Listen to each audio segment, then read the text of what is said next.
शैल हमारे लिए बहुत उपयोगी है, अच्छा महत्वपूर्ण है। कठोर शैलों का उपयोग सड़क, घर एवं इमारत बनाने के लिए किया जाता है। आप पत्थरों का उपयोग कई खेलों में करते हैं। उदाहरण के लिए 7 पत्थर, चिब्बी, लट्टी, किट, 5 पत्थर गिट्टी आदि। आप अपने दादा दादी, माता पिता, पड़ोसी आदि को पूछकर कुछ अन्य शैलों की जानकारी प्राप्त करें। आपको जानकर हैरानगी होगी कि किन्हीं निश्चित दिशाओं में एक प्रकार की शैल सक्रिय तरीके से दूसरे में परिवर्तित या बदल जाती है। एक शैल से दूसरे शैल के परिवर्तन होने की इस प्रक्रिया को शैल चक्र कहते हैं। जब बदल जाती हैं, वो अपना रूप बदल लेती हैं। आग्नेय शैल है, जैसे अवसादी शैल हैं, सूर्य की धूप से एवं अन्य पदार्थों से इनमें परिवर्तन आ जाता है। आप जानते हैं कि द्रवित मैग्मा ठंडा होकर ठोस अग्नि शैल बन जाता है। ये अग्नि शैल छोटे छोटे टुकड़ों में टूटकर एक स्थान से दूसरे स्थान पर स्थानांतरित होकर के अवसादी शैल का निर्माण करते हैं। ताप एवं दाब के कारण ये अग्नि शैल एवं अवसादी शैल काया अंतरिक्ष शैल में बदल जाती हैं।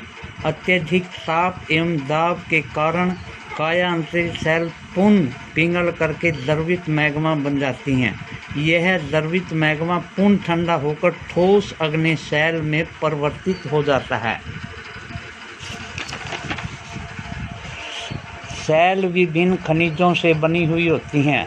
खनिज प्राकृतिक रूप से पाए जाने वाले पदार्थ हैं, जिनका निश्चित भौतिक गुणधर्म एवं निश्चित रासायनिक मिश्रण होता है। खनिज मानव जाति के लिए बहुत ही महत्वपूर्ण हैं। कुछ का उपयोग ईंधन की तरह होता है, जैसे कोयला, प्राकृतिक गैस एवं पेट्रोलियम।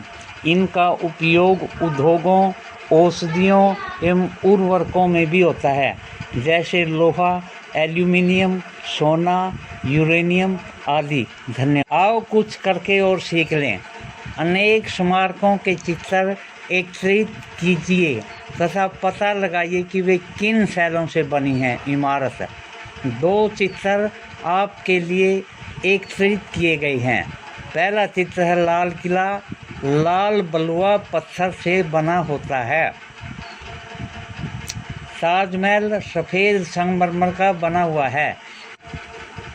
काया अंतरिक्ष शैल ये कहलाती हैं, जैसे अग्नि शैल है और अवसादी शैल हैं। गर्मी या दबाव के कारण ये अपना रूप बदल लेती हैं, जैसे संगमरमर है। ताजमहल इसी परिवर्तित शैल का, काया अंतरिक्ष शैल का एक उदाहरण है। अब देखिए, शुरू में मैग्मा होता है।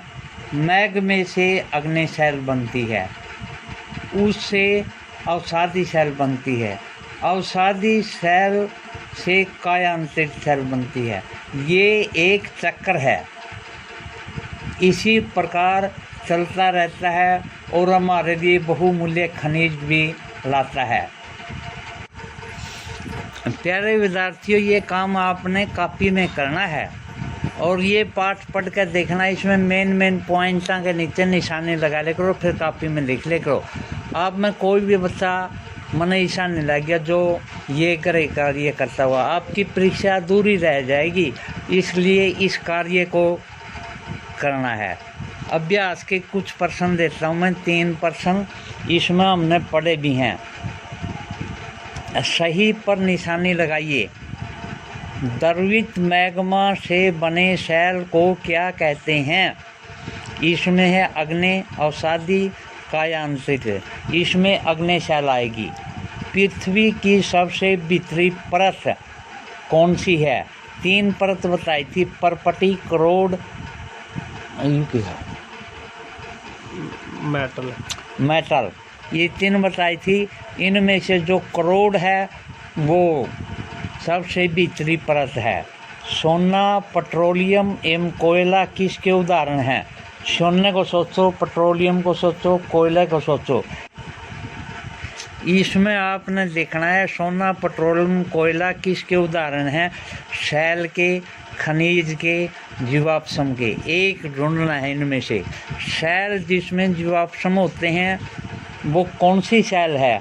अवसादी शैल, कायांतरिक शैल, अग्नि शैल। इनमें से छांट करके एक बतानी है जो हमने पढ़ी भी हैं। पृथ्वी की सबसे पतली परत को क्या कहते हैं? परपटी, मेटल, करोड। इनमें से सोच करके एक का उत्तर देना है। ये प्रश्न लिख लो बेशक कॉपी में। जैसे एक बार फिर बोल देता हूँ मैं। द्रवित मैग्मा से बने शैल, अग्नि शैल, अवसादी शैल, कायांतरिक शैल। एक बताना है। पृथ्वी की सबसे भीतरी परत परपटी, करोड, मेटल। इनमें से एक बताना है भाई कौन सी है पतली परत, कौन भीतरी परत कौन सी है? सोना, पेट्रोलियम एवं कोयला किसके उदाहरण हैं? इसमें ये तीन दिए गए हैं, शैल के, खनिज के, जीवाश्म के।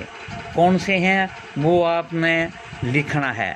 शैल जिसमें जीवाश्म होते हैं वो कौन सी शैल है? अवसादी शैल, कायांतरिक शैल, अग्नि शैल। इनमें से छांट करके एक बतानी है। एक अगर अपने दिमाग को सेटल करके बैठा करो और इन प्रश्नों को ध्यान से सुना करो। पृथ्वी की सबसे पतली परत कौन सी है? परपटी, मेटल, करोड। इनमें से एक बतानी है। बस परपटी है या मेटल है या करोड है, ये बतानी है। कल का ये ग्रह कार्य आपको दिया गया। बाकी जितने प्रश्न रहेंगे कल को उन पर हम विचार करेंगे और समझेंगे। आज का ये घर कार्य बिल्कुल थोड़ा सा दिया गया है क्योंकि पाठ पढ़ा दिया पूरा, इसलिए इसमें से छांट करके साफ कापी में लिखने हैं और मेरे पास भेजने हैं। अपने सहपाठियों को भी कहना जो फ़ोन से नहीं सुनते वो सुने और इन पर कार्य करें ताकि आपकी पढ़ाई सुचारू रूप से चलती रहे। शैल हमारे लिए